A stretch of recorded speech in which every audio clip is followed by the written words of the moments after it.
What's up, everyone, and welcome to Cracker.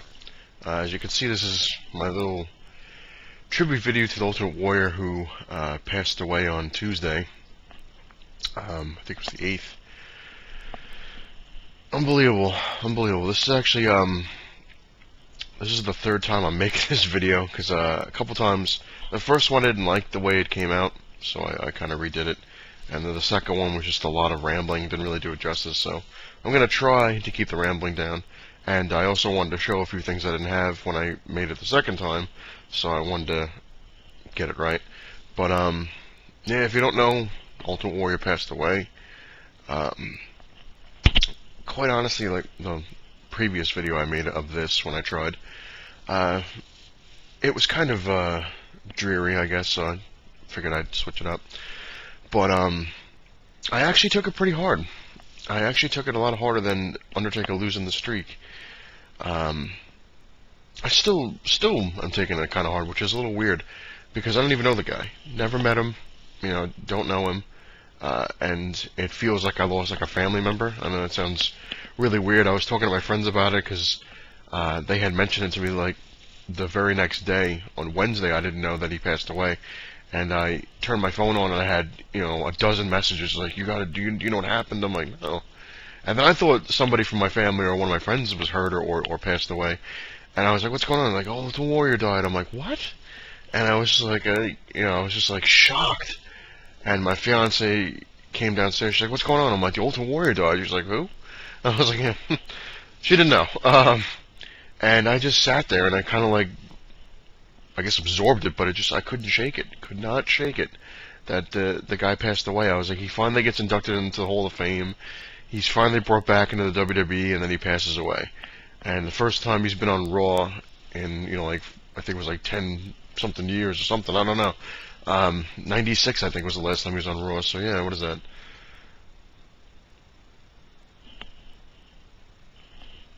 Trying to do math. Yeah, 18 years. There we go. But, and the ironic thing is that was the first Raw I watched live in almost a year. Normally I just DVR it so I can skip through the commercials, but I was like, I really want to see this because it's the one after WrestleMania and they're always pretty good. And it was. And Ultimate Warrior came down, made this like really eerie speech, but it was cool. It was like typical Ultimate Warrior. He put the mask on, and it was really cool. But, and then my friends were like, oh, I still can't believe it. They felt the same way I did. Because a lot of my friends grew up watching Ultimate Warrior, and quite honestly, Ultimate Warrior is one of the reasons why I started watching wrestling. I remember I was flipping through channels, and Hulkamania was pretty big. I was watching wrestling on and off here and there with Hulk Hogan. I was kind of a fan. I wouldn't say I was a Hulkamaniac entirely. Like, I thought he was cool and everything, because he was always cool. He's like pumps himself up, and he could take all the damage. And as you saw, like my previous videos, when I made the top 10 picks of wrestlers, Ultimate Warrior was number 2. And I mentioned it was very hard to pick between the Ultimate Warrior and Undertaker, because Ultimate Warrior was my favorite for so long, and the Undertaker came out, and it was always a battle. Like when I was a kid, I was like, Undertaker's great, Ultimate Warrior, Undertaker's great, Ultimate Warrior. And then Ultimate Warrior left, and then that's when the Undertaker really became cemented as my favorite. But it was hard picking between the two of them. It still is, in a way.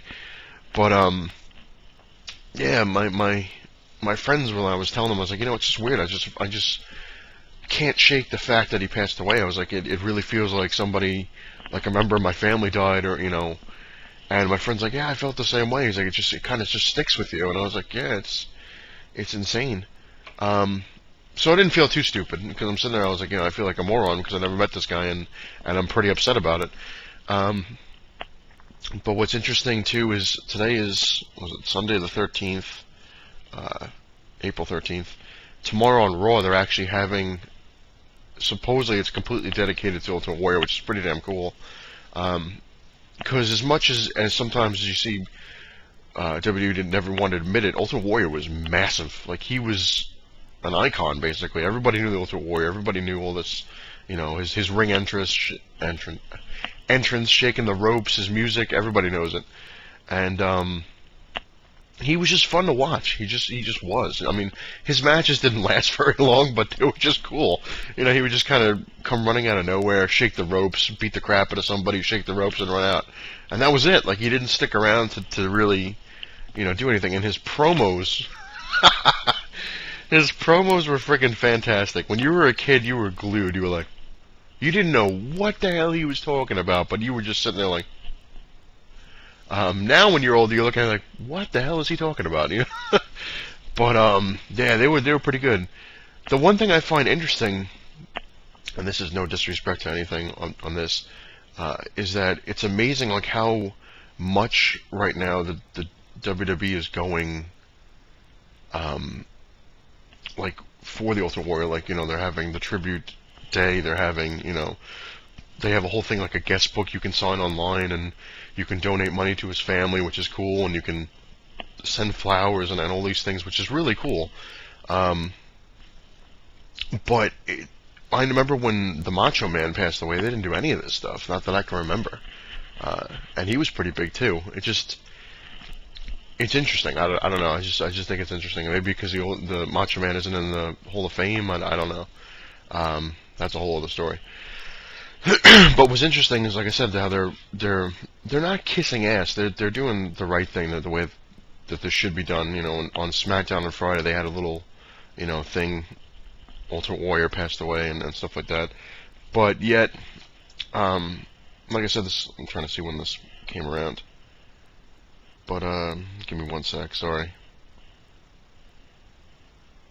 All right. Yeah. There was something that I'm going to show you that it was just amazing, like how it's kind of a turnaround. I'm not going to turn this into a bash or anything, but WWE put this out, the Self-Destruction of the Warrior. This came out in 2005, which it does give you a couple of matches. It's got Terry Gibbs Wrestling Challenge, October 24th, 1987, the Honky Tonk Man Intercontinental Championship match in SummerSlam, August 29th of 88 when Ultimate Warrior won. Beat him in like 2 seconds, which was cool because the Honky Tonk Man was never defeated. He was always like, you know, the best Intercontinental Champion, and Ultimate Warrior came down, hit him, and that was it. Hulk Hogan title versus title match WrestleMania 6, which was April 1st, 1990. Ravishing Rick Rude WWE Championship Steel Cage match SummerSlam, August 17th of 1990, and Macho King Randy Savage retirement match WrestleMania 7. Was that March 24th, 1991. And that's pretty much when the Ultimate Warrior left. Like, he was like 91 or 92, give or take. But this is, other than those matches in here, this is pretty messed up. I got this when I bought this. It was about a year and a half after it came out, and it was an FYE. And like I said, I'm an Ultimate Warrior fan. And I'm looking at it, and I'm like, what the hell is this thing? And it was in their bargain bin. This was $1. I got this for $1, and I'm like, hey, it's $1. What the hell? It's like an Ultimate Warrior. I looked at the back, I'm like, oh, these matches are awesome. So I bought it. Basically for the matches. I didn't even know what was really in this. And it's pretty messed up. They bashed the Ultimate Warrior pretty damn good. You know, saying like how greedy he is and all these things, and now it's completely turned around, and now it's, you know, he was the greatest guy in the world and all this stuff. Which I don't know. Like I said, I never met the guy. I just go by what you hear. But this is messed up. And now they actually put out a new DVD the week before he passed away. So it's not like they're putting it out because he passed away. But it's like a collection of all the Ultimate Warrior stuff, which is actually the way it should have been done. And even Ultimate Warrior kind of is in the commercials like this is the story that the way it should have been told. So I'm actually looking forward to that. I wanted to actually get it down the line. But like I said, this is pretty much my tribute video to Ultimate Warrior. And I don't want to get all, like, you know, like, down on it, I guess. You know, the guy passed away, and it just sucks. It just really sucks. And, but I figured I'd share some kick-ass memories. One of them, like I mentioned on other videos, and I have to mention on this because it's, like I said, tribute video. But I remember, like I was saying, I was never really a huge Hulkamaniac, and pretty much everyone in my elementary school was. Everybody was a Hulkamaniac. It was always Hulk Hogan, Hulk Hogan, Hulk Hogan, always Hulk Hogan shirts, you know, this, and this. And when Ultimate Warrior, when I finally, like, caught on Ultimate Warrior, like, I was like, oh, you know, he's awesome, and I remember watching it with my friend. He's like, he's crazy. He's never gonna last. And you know, it was weird. It was like a weird kid conversation. I'm like, no, Ultimate Warrior's great. He can take down Hulk Hogan. And back then, that would never happen. You would never see a good guy fight a good guy. And my friend's like, it's never gonna happen. Hulkamania is gonna run wild. You know, it was like, you know, kids. And I used to bug my mom, like I wanted an Ultimate Warrior poster, and I had one. It was really cool. He was like, you know, like that. And you know, I was kind of obsessed with the Ultimate Warrior. That's when I kind of really became huge into wrestling. That's when like the wrestling cards came out, and well, not just they came out in 1990, but you know, 87, 88 is when I was really kind of getting into the wrestling, because the Ultimate Warrior, and they were giving him more and more things, and I'm like, yeah. And it was crazy. And like I said, like everyone in my school was just like always Hulk Hogan, and whenever he talked about wrestling, it was always Hulk Hogan's the best. And I one day I remember I was like, Ultimate Warrior could kick his ass. And people like shunned me almost. So they were like, you know, get out of my lunch table. I don't want to talk to you anymore, and all this stuff. And it was funny. Like I lasted for a while, actually, a couple of weeks. People wouldn't sit near me because I was an Ultimate Warrior fan. That's how elementary school was back then. And it finally happened in WrestleMania 6. They actually were having Ultimate Warrior versus Hulk Hogan for the titles. Gizmo, he's being weird. He was upset. If you watch the tribute, the beginning of this, you can actually hear Gizmo's song of his people. If you listen really carefully, you can hear him chiming in. Giz, I'm trying to make a video here about the Ultimate Warrior, and you're being bad. Well, he's not really being bad, he's just being weird. But anyway, yeah, it finally came around. I remember I begged my father. I was like, you know, I want to see this pay-per-view. It's him versus him, and you know, it's a whole big thing. I was like, he's going for the title, and it's his Intercontinental Championship versus Hulk Hogan's Championship, and oh my God, you know, it's going to be insane. And my friend, I said to him, I was like, I think my father's going to let me get the pay-per-view. And he's like, oh my God, because, you know, back then, pay-per-views weren't that expensive. I think it was like $20 for WrestleMania, you know. But then you got to think about it. This is the 1990, so it's, I guess it's kind of equal. Like $20 was a lot of money back then. But anyway, so I was telling my friend, and he was like, oh, you know, this is going to be great. You know, if we can watch it. And then I remember there was a huge argument because my friend's parents wanted to give my father money towards pay-per-view. He's like, no, it's all right. I don't mind doing it. It's no big deal, which was an interesting discussion. So the trade-off was that it was kind of funny because my friend, honorable kid, and I loved his parents, they wouldn't, because it was a lot of money, you know, like I said, considering back then. So they bought pizza. They bought like 2 pies of pizza and a lot of snacks for us to just sit in front of the TV and just watch this and just have a good time. And we did. We really did. And when it was time for the main event, oh man, I'm sitting there, and my father's just kind of like, I got better things to do. I'm gonna go read a paper or whatever. I forget what he was doing. And went in the other room watching other TV, and my mom was sitting there at the kitchen table doing the job that she had, which we'll talk about that another time. But basically it was just a lot of paperwork stuff. She's doing that, and she's watching, and she's doing the work, and then we're sitting there, and I was like, it's on. And when Ultimate Warrior came down, I'm like, yeah! I felt it was like on crack. I was like, oh my God, because his entrance always pumped me up. Most people would say the same. He's just like, oh, yeah. And when he fought Hogan and he beat Hogan, oh my God, I could not, the smile, the evil grin would not come off of my face. And I look at my friend, I'm like, yes! Yes! Well, kind of like Daniel Bryan, but in a different way. And my friend's just looking at me like, because he couldn't believe Hogan lost. He could not believe it. And I'm sitting there, and I'm just like, I know it's fake, and you know, and stuff like that, and it's all scripted, but, you know, it was awesome. For a little kid, you don't really realize that it's fake. Ish. But, and I'm just sitting there, I'm like, yes! You know, I was running around the room like, he won! I ran into to tell my father was asleep. I was like, he won! He's like, what the hell? He's looking around like, what just happened? I'm jumping on the bed, I'm like, he won! And then it was crazy because it was on pretty late, so then, you know, my friend had to go home, and because we had school the next day. And I mentioned this in another video, but I didn't give you the full story, but when I went to school, grin on my face, because everyone that knew what happened, that the Ultimate Warrior won both titles, oh man. And I was tearing people a new one, especially at lunch and recess. I'm like, oh, did you see when the Ultimate Warrior beat Hulk Hogan? You know, oh yeah, you saw that when he both titles, yeah. Oh man, then you saw it. Then you finally saw it. When that happened, you saw people from Hulk Hogan slowly going over to the Ultimate Warrior, and then that table, my table, was full. But yeah, you know, it was pretty cool. And that's pretty much the best memory I had with Ultimate Warrior, like related anyway. And you know, a lot of his matches were crazy, but they were cool. It just sucks I never got a chance to meet him. He was one of the. I have like a little list of people I want to meet before I die or they pass away, which might sound sick, but he was one of them. He was at the top. I wanted to meet him and then just be like, "Wow, man, you're just insane," but in a good way. But that will never happen. And the other thing that just sucks is I never saw him wrestle live. That was another always big regret. When I was a kid, I used to beg my father, "Can we go? Can we go? Can we go?" And I remember one time they were at the Coliseum and he was going to be there wrestling. I think it was right before he was leaving. It's like 1991 or something like that.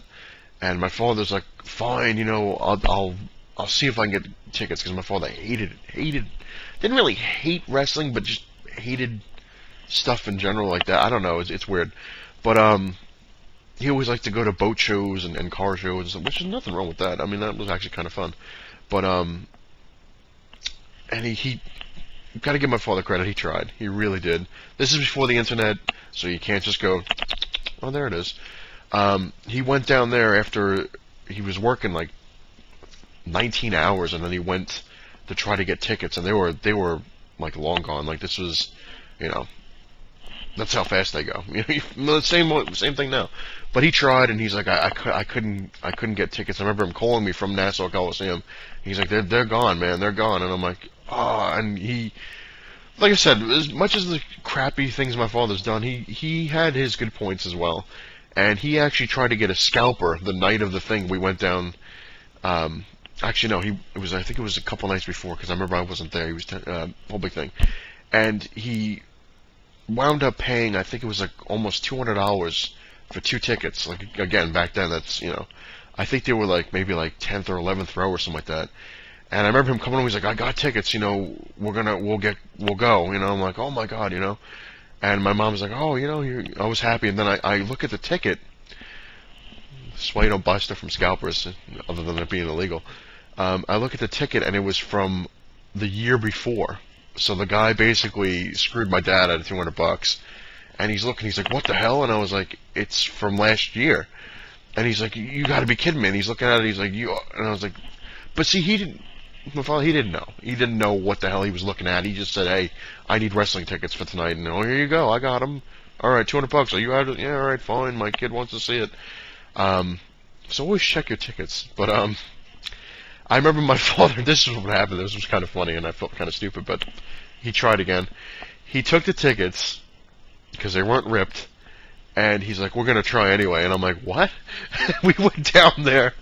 And he tried his hardest to get us in there to see this, and he goes to hand the tickets, and the guy's like, "Wait a minute." And of course, like, because my father was sneaky, like, he turned it so, like, you wouldn't look at it unless you were really looking at it. And the guy happened to look at it, just happened to look at it, because everybody else wasn't looking. He just looks down, and he, "Wait a minute." I'm like, "Oh." And my father's like, "What? What's the problem?" "Oh, these tickets aren't real. These are from last year." And he's like, "No, these are the ones I got, you know?" And it was funny, and this, like, my father had like a 20-minute argument with the guy, and they had to get security and everything. So I give my father credit, man. He tried to get us into that thing, and it was cool. But never got a chance to see him wrestle, and you know, me being a typical kid, I was pissed off. I'm like, "This sucks," you know, and you know, I don't look at it. I look at it now as like, you know, my father really busted his balls trying to get us in there, and then I remember we were actually waiting in the parking lot because he was trying to see if he could get me a chance to see him. He's like, "We're going to sit here." And I'm like, "What?" He's like, "We're going to find this guy." And I'm like, "Oh my God." My father sounded like a stalker. He was just like, "We're going to find this guy." He's like, "I'm telling you." And I'm like, "Oh man." Because I had my poster rolled up. I don't know. I think my father said something that he was going to try to get us to meet him anyway. So I brought my poster. I had my Ultimate Warrior shirt. you know, and I was just like, and I had that wrestling buddy thing, and I'm like, oh, that would be cool, you know, and you know, it never happened, but it's still an interesting memory, I guess, I have of the Ultimate Warrior. My father basically going all out trying to get me to not only see the guy wrestle, but actually meet him. And then I remember my father was calling the next morning. He was calling people that he knew that knew somebody who knew somebody, you know, like all his contacts, you know, because my father was in construction, so he knew like tons of different people, and he was almost killing himself. He's like, oh, where's this Ultimate Warrior guy? Is he gonna, you know, what hotel is he staying at? You know, I'm like, oh my god. I was like, we're gonna go to jail. And he tried, like I said, he tried everything to try to get a glimpse, but, you know, what can you do? It's still like I said, a cool story and an interesting memory. I have the Ultimate Warrior. And if Ultimate Warrior wasn't around and I wasn't a fan of his, then that never would have happened, and that would have sucked. So, thank you, Ultimate Warrior, for some kick-ass memories, and I've rambled on enough. But yeah, I'm still a little upset. I can still feel it. It's weird. I don't know. Like I said, you know, what are you gonna do? I just gotta kind of suck it up. It's just odd. But anyway, you know, I'm happy that he's in the Hall of Fame. He deserves to be in the Hall of Fame. And I'm happy for all the cool memories I had from watching the Ultimate Warrior on TV, and like I said, with my father. And just the smile on my face when I went to school that day when Ultimate Warrior won. So, thank you, and thank you all for watching this. I appreciate it. Please like, comment, subscribe, share, all that stuff. If you want to see more, let me know. I am going to work on a tag team video, my favorite tag teams, top 10, and maybe other things down the line. But we'll see. We'll see how that goes. But anyway, thank you all for watching. I appreciate it. It was good to let out the memories and vent a little bit. And, yeah, it's not the size of your cave that matters. It's what you have in it. Later, everybody.